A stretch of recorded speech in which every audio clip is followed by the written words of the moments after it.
مولا علی شیر خدا نے ایک دن دیکھا کہ کتنے دن گزر گئے، سیدہ فاطمہ نے نہ کھایا کچھ نہیں، اصرار کیا کہ فاطمہ چلو یہاں نہیں تو حضور کے کاشانہ نور پہ چلی جاؤ، باپ کے گھر کی تو بیٹی ملکہ ہوتی ہے نا، تو وہاں چلی جاؤ۔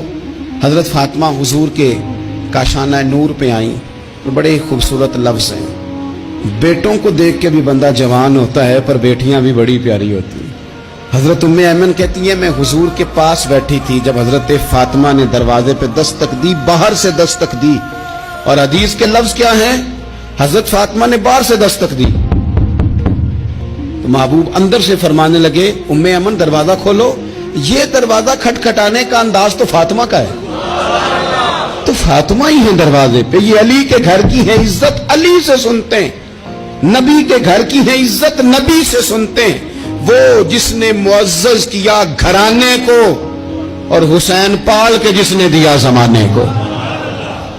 حضرت سیدہ پاک کا انداز ہے دروازہ کھٹکھٹانے کا۔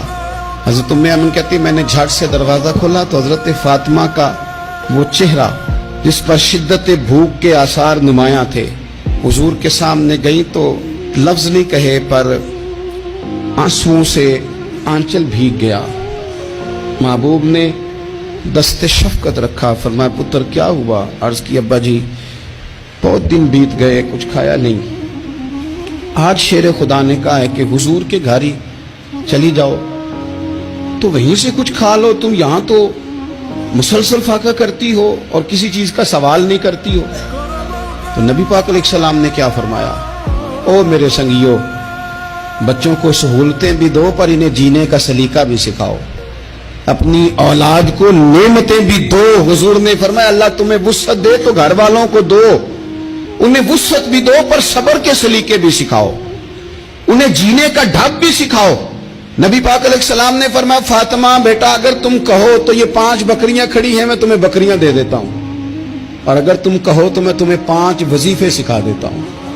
اور سنو نا یار، یہ بھی ایک انداز ہے نا، میں تمہیں 5 وظیفے سکھاتا ہوں۔ تو سیدہ فرمانے لگی سونے بکریاں رہنے دے، وظیفے ہی سکھائیں۔ کئی دنوں کی بھوک، شدت بھوک، اور میرے بھائی افطار کے وقت، حالانکہ صبح سے صرف روزہ ہوتا ہے، ہفتوں سے نہیں ہوتا، سوائے پانی کے سوجتا ہی کچھ نہیں۔ کہ یا رسول اللہ آپ نہ مجھے 5 وظیفے دے دیں۔ میرے کریم نے 5 وظیفے بتا دیے۔ حضرت فاطمہ وظیفے لے کے گھر گئیں تو حضرت مولا علی شیر خدا فرمانے لگے فاطمہ کچھ کھایا؟ کچھ طبیعت آسودہ ہوئی؟ تمہاری وہ بظاہر جو نکاحت تھی اس میں کوئی فرق آیا؟ تو حضرت فاطمہ ہنس کے کہنے لگی، ہنس کے، مسکرا کے، یہاں مسکرانا کمال ہے، یہاں مسکرانا کمال ہے۔ مسکرا کے فرمانے لگی علی میں حضور سے دنیا لینے گئی تھی، مدینے والے نے دین عطا فرما کے بھیجا ہے۔ مولا علی کیا تبصرہ کرتے ہیں؟ فرماتے ہیں فاطمہ کمال ہو گئی، تم تو بڑا نفع والا سودا کر کے آئی ہو۔